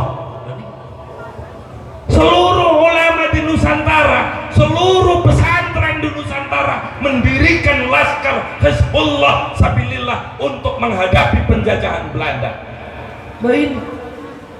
Lalu kemudian terjadilah perlawanan besar-besaran kepada Belanda, pertempuran luar biasa kepada Belanda secara masif dan terstruktur, sehingga kemudian di sini ketika Belanda kalah oleh Jepang tahun 1942, ya, tahun 1942 Belanda kalah oleh Jepang, Indonesia dikuasai oleh Jepang, yang kemudian para ulama yang tadinya mengadakan perlawanan dengan secara fisik belaka, akhirnya kemudian dipilah, dibagi. Hizbullah Sabilillah tetap dengan perlawanan kekuatan militer dan pertempuran, sementara sebagiannya berjuang dengan cara diplomasi.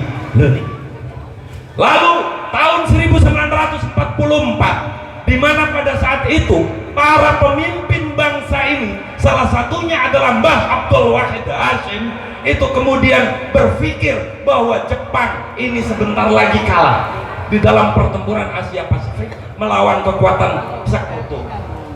Sehingga apa? Para tokoh nasional yang kemudian di dalamnya salah satunya adalah Mbah Abdul Wahid Hasyim ini kemudian menghadap kepada penguasa Jepang yang ada di negeri ini sebagai pemerintahan tertinggi di negeri yang dikuasainya, khususnya di Indonesia ini, Kang Arane Laksamana Maeda. Laksamana Maeda menghadap Laksamana Maeda meminta agar segera dimerdekakan Indonesia.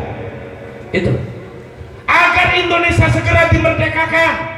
Lalu dengan segala strategi licik dan piciknya, Laksamana Maeda ini sengaja menunda-nunda kemerdekaan Indonesia dengan bahasa nopo. Bahasane Laksamana Maeda ki ngomongnya kados ngeten, kalian ini kok minta merdeka, wong dasar negara saja belum punya. Loh nih, itu Laksamana Maeda ngomong kados ngoten. Segera dulu dibikin dasar negaranya. Akhirnya mriki para tokoh nasional yang kemudian di dalamnya itu adalah bahwa Mbah Abdul Wahid Hasyim mendirikan panitia persiapan kemerdekaan Indonesia kang disebut PPKI, kang jare bahasa Jepangnya Dokuritsu Zunbi Chosakai. Terus wong karang sembung ngomong kayak mana nih latak kesleo. Itu Dokuritsu Zunbi Chosakai, panitia persiapan kemerdekaan Indonesia. Lalu kemudian di sini di dalam Dokuritsu Zunbi Chosakai keputusannya adalah Indonesia harus segera dimerdekakan dan segera membentuk dasar negara. Akhirnya mriki para tokoh, para ulama berdiskusi, wonten sing ngajuaken dasar negara Islam langsung ditolak. Wong Islam ngajuaken negara dasar negara Islam ditolak ning kalangan nasionalis Kristen, Hindu dan Buddha dan seterusnya. Lalu Kristen mengajukan dasar negara Kristen, ditolak nih Hindu, Buddha dan Islam dan seterusnya. Nasionalis ngajuakan, ditolak rame-rame. Ora pragat tolak-tolakan baik. Itu tukaran dewek baik. Bener jere Laksamana Maeda. Wong dasar negara pe durung duwe, engko ya lamun dimerdekakan isi perang saudara, rebutan dasar negara kayak mana lu? Nyatanya bener terjadi saling tolak terus berkelanjutan sampai di bulan Juni tahun 1945 Pak Soekarno menawarkan, bukan bulan Juni awalnya, itu di bulan Mei menawarkan apa? Alternatif dasar negara yang digali dari kepribadian dan kultur budaya bangsa Indonesia, kan kemudian arane Pancasila, kan kemudian disampaikan di dalam pidato Nawaksara Soekarno tanggal 1 Juni 1945, dasar negara Indonesia Pancasila. Dan itu sopo sing pertama kali terima Pancasila? Ayo, NU Pak. Yang pertama kali menerima dasar negara Indonesia ini adalah Pancasila, adalah Nahdlatul Ulama.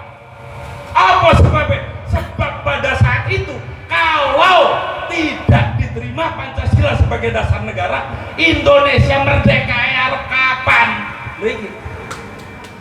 Itu ini maka harus diterima.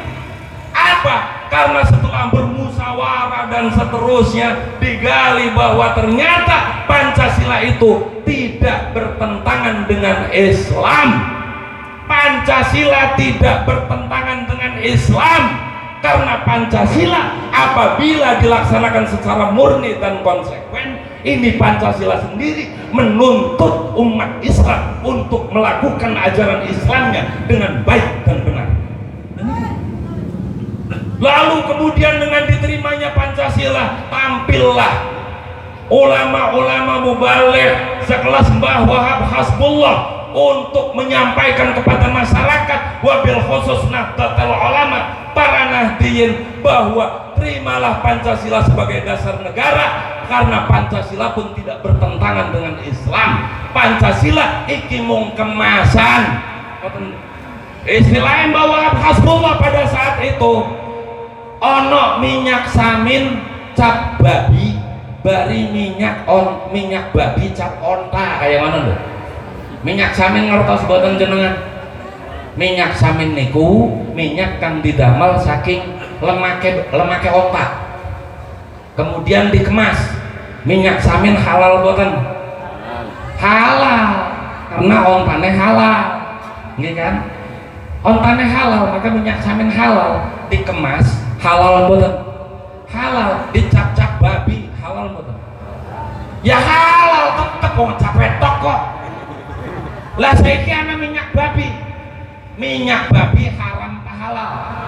Haram. Nggih. Haram kan, dikemas angger haram, dicap onta halal boten?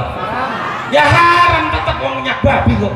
Lah ini istilahnya Mbah Wahab Hasbullah. Nek cara kula saniki istilahnya kados ngeten, jenengan doyan kopi boten? Doyan kopi cap kapal api, nggih kan? Napa sing panjenengan minum niku kapal api ya? Mboten, wong kopi kok kan niku. Apa malih nek diistilahaken udut cap pabrik gula ngoten lho. Sing diisep udude apa cerobong pabrik gula ya ayo. Lah niku. Lah inilah Pancasila. Artinya Pancasila ini hanya kemasan.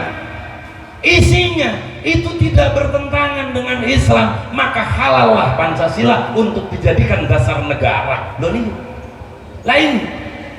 Lalu kemudian masih tahun 1945, bulan Agustus tanggal 17 diproklamirkan kemerdekaan Indonesia oleh Pak Soekarno. Indonesia secara resmi jadi negara merdeka, tapi durung oli pengakuan sing negara lain. Iki wis pada ngantuk durung. Iki mumpung 1 abad NU loh. Ya, mulane kalau ngomong aja dibatasi ke waktu mumpung 1 abad NU pada suatu. Ya. Lain. Inilah. Lalu kemudian kemudian tahun 1945 tanggal 17 Agustus diproklamirkan kemerdekaan Indonesia. Dan nyata benar, setelah diproklamasikannya Indonesia, Jepang itu bulan September kalah di dalam pertempuran Asia Pasifik melawan sekutu. Sehingga karena Indonesia iki durung angsal pengakuan saking negara luar, sementara berdasarkan konvensi Montevideo tahun 1820 bahwa syarat berdirinya suatu negara niku adalah wontennya pengakuan dari negara lain, Indonesia dereng gada. Maka karena Jepangnya kalah, Indonesia menjadi negara tak bertuan. Oleh karenanya Belanda ingin kembali menguasai Indonesia. Lo kados ngoten. Lah saniki karena weruh Belanda ingin menguasai Indonesia, Pak Soekarno resah. Iki primen, nek cara berbes kados ngoten. Iki priben. Wong negara nembe merdeka kok arep dijajah maneng ngoten lho. Sehingga akhirnya nopo? Pak Soekarno utus utusannya untuk bertemu Mbah Hasyim Asy'ari meminta fatwa bagaimana hukum mempertahankan negara yang diproklamirkan tanggal 17 Agustus wau. Sehingga akhirnya di bulan Oktober Mbah Hasyim Asy'ari mengumpulkan para ulama untuk membahas bagaimana hukum mempertahankan negara kesatuan Republik Indonesia. Berkumpullah para ulama Jawa Tengah, Jawa Timur, Madura dan sebagian Jawa Barat untuk membahas itu semua.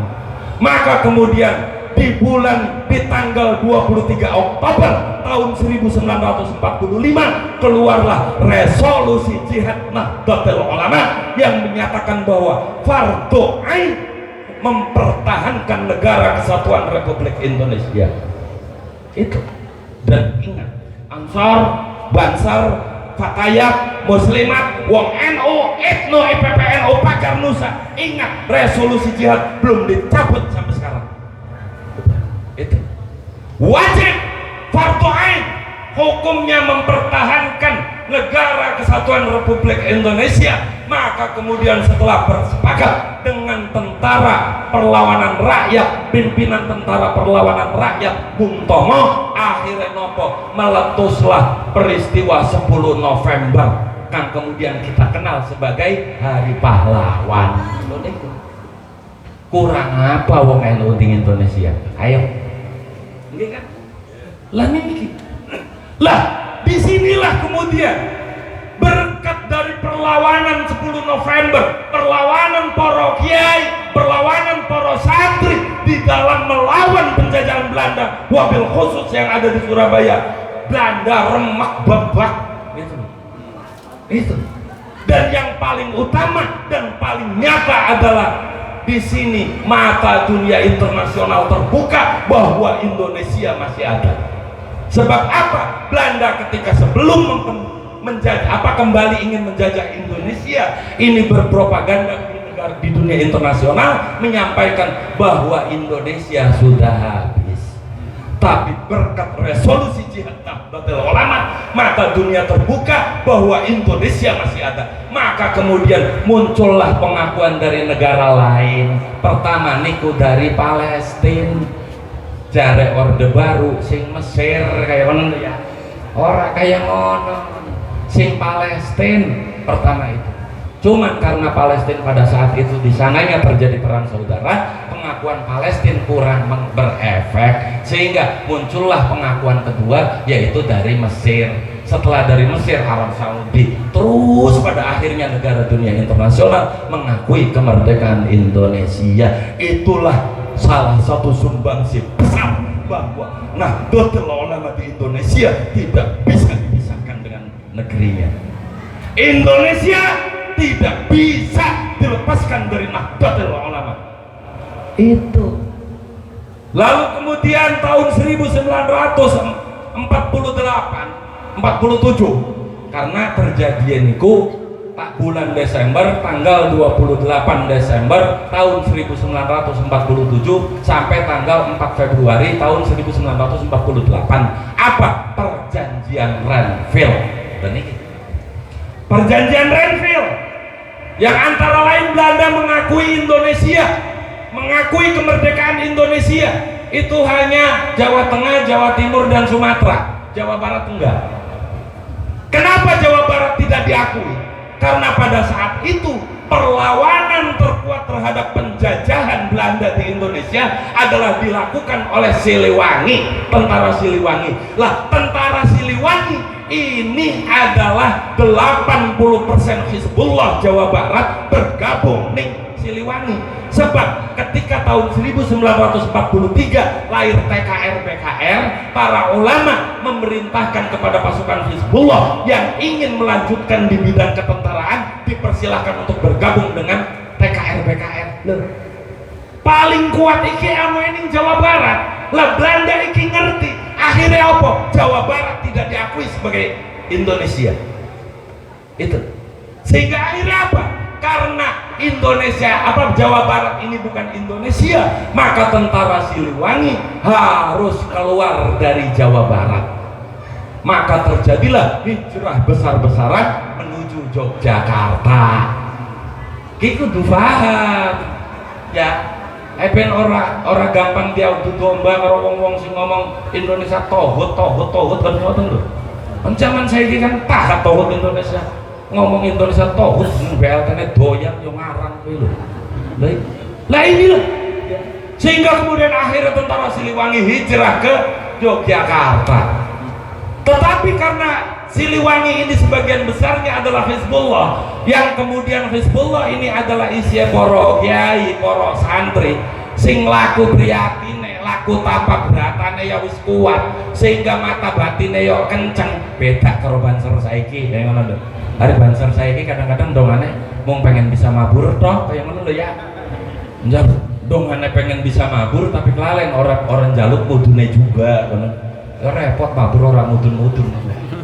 Lain itu karena laku prihatine yo jalan, akhirnya mata batinnya terbuka dan memahami bahwa perjanjian Renville ini hanya akal-akalannya Belanda untuk kembali menguasai Indonesia. Maka kemudian tentara Siliwangi yang notabene-nya sebagian adalah Hizbullah bertahan di Cibimbing, Kuningan. Itu lah salah satu hasil perjanjian Renville itu adalah wontene tentara pribumi kang bekerja untuk kerajaan Belanda, kang arane KNIL. KNIL niku nek disingkat bahasane ngeten, Koninklijk Nederlands Indische Leger. Wis angel maning kuwi bahasane. Disebut KNIL atau KNIL, wis Belanda pesek, wis kaya ngono lho. Lah, Belanda pesek iki karena KNIL iki Belanda pesek, maka kemudian menyusup di pertahanan Siliwangi kang wonten ing Cibimbing, dan ketika sudah banyak mereka kemudian menyampaikan kepada Belanda, menginformasikannya kepada Belanda, sehingga akhirnya Cibimbing digempur dari Kuningan, Ciledug dan Cirebon untuk digempur, sehingga kemudian tahun 48 terjadi pembantaian Cibimbing. Ninjare sejarah Orde Baru ikut terjadi, dibantai oleh DITII. Ngarang gue, ngarang ini masalah produk Orde Baru kabeh gini. Ngarang gue, yang membantai total Siliwangi di Cibimbing bukan DITII tapi adalah KNIL. Itu ini lah saniki ngeten panjenengan kedah paham. Hijrah Siliwangi terjadi tahun 48 nggih. Sementara yang namanya pemberontakan DITI terjadi tahun 59, 58, 59. Ayo sok. Ayo. Ngarang ke Orde Baru. Maaf panjenengan kabeh. Kampus pernah belajar tentang sejarah kon sing Orde Baru, sing ngomong kaya mengkonon, ngarang gue. Apa sebabnya? Sebab sing menghadapi Belanda bertarung ning kono niku mbah kula sinten Kakang Adi, Mbah Mustadi Abbas, bari Mbah Abdullah Abbas, putrane Mbah Abbas. Ayo sok. Lalu kemudian terus Belanda dengan sepihak membatalkan perjanjian Renville, sehingga pasukan Siliwangi yang ada di Jogja ini harus kembali ke Jawa Barat. Nih, akhirnya temriki terjadi pertempuran yang pada akhirnya alhamdulillah Jawa Barat bisa kembali dikuasai oleh Siliwangi. Salah satu panglima perang Siliwangi ini berasal dari Kerawang, yang kemudian ketika Jawa Barat sudah dianggap kondusif bisa dikuasai, beliau pulang ke Kerawang ke desa kang arane Rawa Gede. Lalu kemudian ketika di Rawagede, lagi-lagi karena KNIL iki Belanda pesek, sehingga akhirnya ketika wis banyak laporan yang Belanda, lalu kemudian dikumpulkan Rawagede dikepung, masyarakatnya dikumpulkan dari siji, terjadilah pembantaian Rawagede, 12.000 nyawa melayang. Itu ini. Lalu kemudian masih tahun 1948, PKI di bawah pimpinan Musso memberontak di Madiun. Memberontak di Madiun, terjadi tengriku pembantaian, tragedi. Siapa sing dadi korban? Sing dadi korban adalah para ulama Nahdlatul Ulama, para santri Nahdlatul Ulama. Terjadi tragedi Gorang Gareng iki arane pabrik gula ning Sidoarjo. Para kiai, para santri dikumpulkan dalam satu ruangan, dibantai di situ sehingga darah tergenang sebatas mata kaki. Lalu terjadi tragedi Banyu Putih Lamongan, di mana para kiai, para santri dikumpulkan di satu lapangan, di mana di belakangnya sudah digali sumur, kemudian diberondong habis, dijeburakan di sumur dan dikubur urip-uripan. Lalu terjadi juga tragedi Ngadiluih Kediri, di mana 80 orang Ansor Banser diundang atas nama pengajian oleh pemuda rakyat, organisasi pemuda sayap politik PKI, untuk katanya mengadakan pengajian, tetapi setelah di tempat diracun sehingga 79 orang Ansor Banser meninggal dunia. Sing dibantai itu adalah NU, sing dibantai adalah warga NU, sing dihabisi adalah para ulama NU. Itu. Maka saya tidak aneh, pula tidak aneh ketika zaman sekarang pun siapapun yang ingin merusak Indonesia pasti sing dianteng NU disit. Wis ora aneh wong sejarah ya kayak ngono. Itu. Lah ini. Lalu kemudian para ulama apa? Terjadi perlawanan tahun 48, perang antara wong Indonesia karo PKI sing memberontak gue, lalu dikirimkan pasukan Siliwangi untuk menghadapi PKI Madiun di bawah pimpinan Musso. Itu. Sopo sing perang? Siliwangi, tapi tentara jumlahnya pira zaman semono. Lah pertanyaannya kulo, sing bantu ki sapa? Sing bantu tentara untuk tegake negeri ini ki sapa? Ansor Banser, Pak. Itu. Ansor Banser yang membantu. Itu. Lalu kemudian tahun 49 Indonesia dilanda, terjadi pemberontakan di dalam negeri. Terjadi pemberontakan sampai tahun 59 itu terjadi pemberontakan. Apa mali wonten pemberontakan kan atas namakan Islam, sehingga kemudian para ulama ya keder, para masyarakat ya keder di dalam kebingungannya kising bener sahapa Soekarno kah atau pemberontak kah? Tengriki para ulama keder, masyarakat yo bingung, lamun sing bener Soekarno maka Soekarno sing kudu dibela, nek sing bener iki pemberontak maka pemberontak sing kudu dibela. Maka kemudian tengriki tahun 1954 para ulama ini kemudian berkumpul di Cipayung Bogor di bawah pimpinan Mbah Wahab Hasbullah, di bawah pimpinan Mbah Abdul Wahab Hasbullah, bermusyawarah untuk menentukan siapa yang harus dibela, pemerintah kah atau pemberontak. Iki nggak sembarangan memutuskan ini, Pak. Tidak sembarangan para ulama, tidak sembarangan. Apa para ulama tengriki kudu mikir yang sing bener Soekarno bener sebagai apa? Sebagai presiden. Bertentangan kalau undang-undang dasar, Pak. Kalau Soekarno dibenarkan sebagai presiden, disahkan sebagai presiden, iki bertentangan kalau undang-undang. Apa sebabnya? Sebab undang-undang dasar 45 mengatur bahwa sistem pemerintahan Indonesia adalah presidensial. Artinya presiden itu sebagai kepala negara sekaligus kepala pemerintahan. Lah saniki Soekarno sebagai presiden, tapi perdana menteri kalau pernah Soekarno, mungkin kan? Anak Muhammad Syahrir, anak Ian bertentangan karo undang-undang. Nek sing bener iki pemberontak benernya sebagai apa? Tengriki kita dibuka dalil diadu, argumen diadu terus. Sementara kalau misalkan Soekarno yang benar sebagai presiden jelas bertentangan, maka kalau Soekarno ini salah, ini juga repot. Repotnya nopo? Sebab kalau Soekarno ini tidak sah, Soekarno iki ngangkat perdana menteri, sah ora? Ora sah, Pak. Perdana menteri ngangkat menteri agama. Menteri agama sah ora? Ora sah. Menteri agama ngangkat naib, wis gampangane. Naib sah ora? Lah saniki naib nikahaken wong, nikah sah ora? Ayo. Maka kalau Soekarno tidak disahkan, ini nanti akeh turunan anak jadah nang Indonesia. Ayo. Enggak kan? Loh ini akeh turunan anak jadah monggo. Maka sangat beresiko andaikan Pak Soekarno iki tidak sah. Ngoten. Maka akhirnya tengriki para ulama kudu sah Soekarno iki. Tapi kudu ana landasan yuridis syar'i sah sebagai apa? Sebab nek sebagai presiden bertentangan karo undang-undang.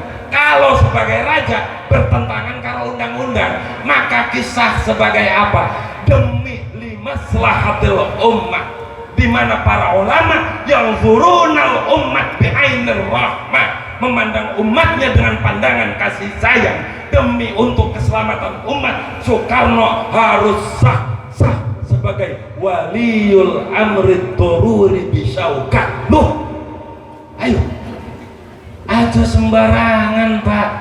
Hari zaman saat ini kan boten ya Pak ya. Ulama siapa baik sing nganggo jubah berarti ulama. Batman nganggo jubah Pak. Enggak kan? Bakal nganggo putih-putih nggak arane ulama. Piccolo kayak lu. Ngertos Piccolo? Musuhnya Dragon Ball kayak lu. Ya pada baik nganggo putih-putih. Itu. Ana modeng. Sing penting anu ya Allah Pak, ketika Gusti Allah dawuh innama yakhsyallaha min ibadil ulama, Gusti Allah tengriki dawuh dengan menggunakan kalimat yakhsha itu bukan khauf. Apa jare Imam Ghazali singaran yakhsha itu samarun minal khauf, fauqal khauf, di atasnya takut, buah daripada takut. Maka ketika Gusti Allah dawuh innama yakhsyallaha min ibadil ulama, iku sapa sing bertakwa ning Gusti Allah kuwe ya ulama, dudu mung wedi. Sebab kalau al ulama ukurane iku wedi, khauf mengko iblis ya ulama. Wong iblis yang ngomong inni akhafullah, aku ya wedi ning Gusti Allah. Ayo sok mulo aja sembarangan yang matakan sebutan ulama yang sembarang uang. Inilah bukti bahwa al ulama yang zurunal umat bi'ainir rahmah, itu nahdlatul ulama. Limaslahatil ummah yang zurunal umat bi'ainir rahmah, melihat umat, memandang umatnya dengan pandangan kasih sayang, bukan sebagai pandangan aset. Apa maning aset gue demo berjilid-jilid. Loh iki paham gak? Iki berasa wis beranjang kula ngomong.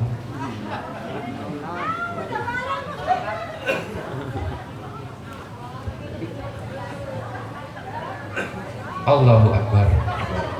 Rong jam setengah wis. Lanjut ora? Kayak masih dawa masalahnya. Dorong tahun 71-an. Ini lanang dodol ulama. Mulo mengko nek jenengan nganaken acara 1 abad NU aja bengi ya. Awan eben rame. Eben orang ngantuk ngono lho. Ini yang zurunal umat bi'ainir rahmah, bukan bi'ainil asad. Apalagi asad untuk demo dicicilit. Itu. Inilah kenapa sebabnya para ulama Nahdlatul Ulama kemudian meneriakkan NKRI harga mati. Karena yang dari sisi keagamaan dan sisi kebangsaan Nahdlatul Ulama tidak bisa dihilangkan andilnya untuk memerdekakan negeri ini. Satu itu. Yang kedua, NKRI harga mati itu adalah bukan hanya sebatas doktrin kebangsaan, bukan hanya sebatas doktrin kenegaraan, tetapi NKRI harga mati adalah juga doktrin keagamaan. Apa sebabnya? Sebab Pak, Bu, Kang, Mas, Islam iki agama dakwah. Dakwah iki wajib hukumnya umat Islam. Benar orang? Balighu anni walau ayatan, itu jelas perintah. Nggih kan? Lah saniki kula tak tanglet syaratnya dakwah agar bisa diterima ning masyarakatnya, agar bisa berjalan dengan lancar, iki syaratnya apa? Anane keamanan, kedamaian, ketentraman di tengah masyarakat, maka dakwah Islamiyah akan bisa berjalan. Benar orang? Karena dakwah wajib, maka menciptakan keamanan, kedamaian, ketentraman di tengah masyarakat itu pun hukumnya wajib. Sebab jare kaidah fikih ma la yatimul wajib illa bihi fahuwa wajib. Wasailul umuri kal maqasid wahkum bihadzal hukmi lizawaid. Lo kada ngoten. Lah karena dakwah wajib, maka menciptakan keamanan, kedamaian, ketentraman di tengah masyarakat itu pun hukumnya wajib. Maka NKRI harga mati adalah untuk terciptanya keamanan, kedamaian, ketentraman di tengah masyarakat. Untuk apa? Untuk agar berjalannya dakwah Islamiyah di Indonesia. Untuk apa? Li'a'la kalimatillah di bumi Indonesia. Toh NKRI harga mati. Aja sembarangan dari ngomong, bro.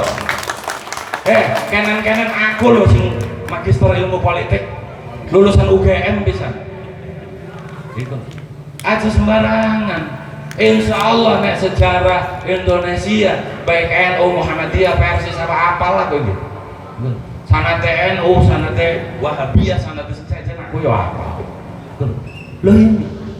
Mula apa? Wis kula ngajak panjenengan kabeh ki, Pak, Kang, Mas, Bu, banggalah jadi warga NU. Banggalah jadi warga NU. Banggalah jadi warga NU karena kita adalah bagian dari mata rantai sanad kang terus ngantos dugi Kanjeng Rasulullah sallallahu alaihi wasallam. Dan negeri ini adalah milik kita karena yang memiliki akar sejarah yang kuat adalah kita. Maka negeri ini adalah milik kita. Jangan beri kesempatan kepada siapapun yang ingin merusak Indonesia. Jangan berikan kesempatan. Setuju nggak? Mari bareng-bareng teriakan NKRI harga mati nggih. Siap nggih? NKRI harga mati. Lah itu. Jadi bakal ditakoni NKRI harga mati, aja buyutku NU, mbahku NU, bapakku NU, aku bangga jadi warga NU. Inilah Nahdlatul Ulama. Kalau panjenengan pengen ngertos, iki masih dakwah. Durung tahun 60-an, durung tahun 70-an, durung tahun 80-an, durung tahun 90-an, durung reformasi. Wah, harus dakwah banget. Episode kedua ya. Lah niku. Inilah, maka ayo banggalah jadi warga NU. Banggalah jadi warga NU. Kita sudah saatnya bangun, berdiri tegak. Indonesia adalah milik kita. Maka kitalah yang wajib untuk mempertahankan negara kesatuan Republik Indonesia. Itu. Saking kula kados maten krihin, insyaallah mangke nek wonten kesempatan yang lain tak lanjutaken sejarah iki maksud dakwah sangat nggih. Tapi minimalnya panjenengan paham nggih. Inilah Indonesia. Inilah Nahdlatul Ulama. Kalau akhiri wallahul muwaffiq ila aqwamit thoriq wal afu minkum. Wassalamualaikum warahmatullahi wabarakatuh.